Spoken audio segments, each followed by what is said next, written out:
The book is Defying ISIS by Johnnie Moore, and I mean it. I really do mean it when I say this. I've done a lot of interviews over the years, a lot of journalism. Frankly, sometimes you do it because you do it. I mean, it's part of your job, and you do the best you can. But sometimes it really, really matters. I cannot emphasize enough what is going on right now with the persecution of Christians in large parts of the Islamic world. History will, in many ways, define you and how you reacted to this. I know this sounds very grandiose, but it's absolutely true. We think about the 1940s and the Jewish people. We think about the Armenians during the First World War and other massacres. This is taking place as we speak. So thank you so much for writing the book. And we need to thank Huntley Street too, because there was a time, I mean, even now to a certain extent, when people simply did not want to hear about this. In fact, that was half the battle, was getting anyone to pay attention to it. And I remember, Michael, being in Jordan maybe a year before ISIS even came on the scene. Now, ISIS existed. You know, this is one of the great misnomers. That, you know, Baghdadi, the leader of ISIS, took charge of the organization in May of 2010.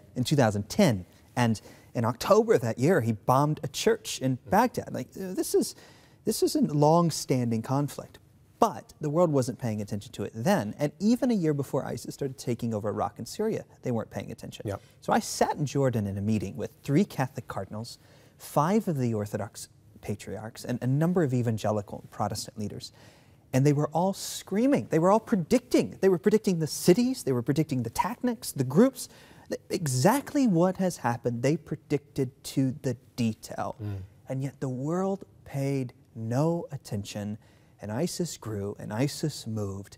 And now we've watched the total elimination of these ancient Christian communities from some cities where they not only existed, but thrived for almost 2,000 years. And in one in particular that spoke the language, the vernacular, the dialect spoken by Jesus. The Aramaic. They to this day pray the Lord's Prayer exactly as Jesus prayed it.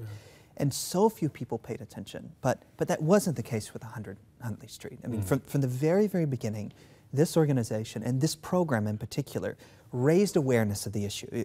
You all had leaders like Canon Andrew White from Baghdad, actually on the television program. So I can tell you that there are lots and lots of people that will look back at this crisis, this once in a 1,000-year crisis that's happening in our modern time, and they will feel guilty for not paying sufficient attention. But the hands of this organization will be clean because you raised your voice when so many, they just said nothing. I've had nothing to do with that. I'm just here as an occasional host, but the people here, they really have. They've been there when it matters. It's not an entirely safe thing to do. I mean, I'm sure you've had this. I certainly had it with my book. You get threats, certainly a lot of abuse. People saying certain countries maybe shouldn't be visited, but you have to tell the truth. I think part of the problem of covering the Middle East is everyone thinks it's all through the prism of the Israel-Palestine conflict. Now, that is one conflict, but there are many others. The whole debate between Persian and Arab, Sunni and Shia, superpowers that coexist. It's not just about the fairly small country of Israel and the people of Palestine. There has to be a just solution there, but that's one issue. Well, this is one of the reasons why governments didn't engage, because they felt like it's too close to that, and it is such a boiling point for that entire region of the world. But when a humanitarian crisis like this type of crisis arises on its scene, you don't have the luxury of not being engaged. You know, I'm from the United States of America, right? I mean, we have the largest military of any country in the world. We have more economic resources than any country in the world. We don't have the luxury as a nation of our size and of our influence to just turn a blind eye when this, actually for the very reason that's the center of so many of these conflicts, when evil powers move in the way that they've moved. And what we have seen in Iraq and Syria in particular, it's not my opinion when I call it a genocide or an attempt at a Holocaust.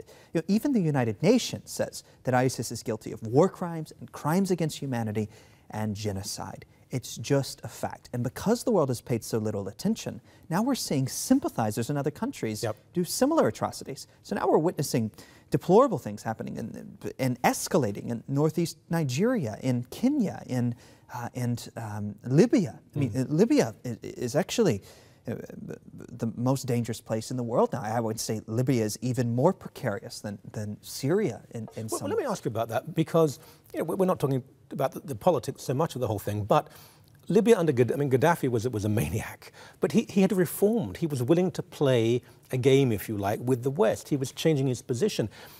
He was deposed, he was murdered, the West seemed to go along with that, and then this vacuum that is now complete anarchy, the most horribly violent anarchy that's taking place.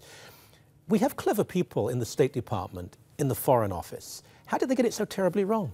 I think in nearly every circumstance, they planned how to solve the problem without establishing a permanent solution.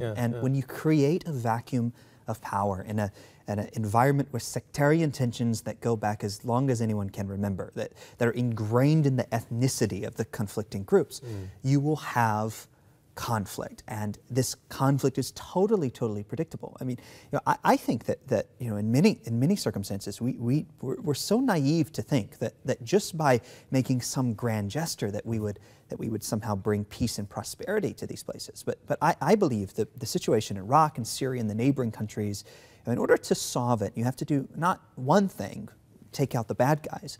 You have to do three things. You have to rescue people. You have to answer the immediate humanitarian crisis. Number two, you have to restore these societies, because war and conflict breaks down the very institutions that bind society together. We have to learn how to live with our deepest differences. And then number three, you have to return these countries to some sense of security and stability. Every Christian I know in Iraq and Syria would love to thrive for another generation the way they've thrived for 1,000 generations, but they will not be able to do it without security. Right. Defying ISIS is the book. Johnnie Moore is the author. Absolutely essential reading. Thank you very much indeed. Yeah, thank you for raising awareness of this crisis. It's a privilege, really.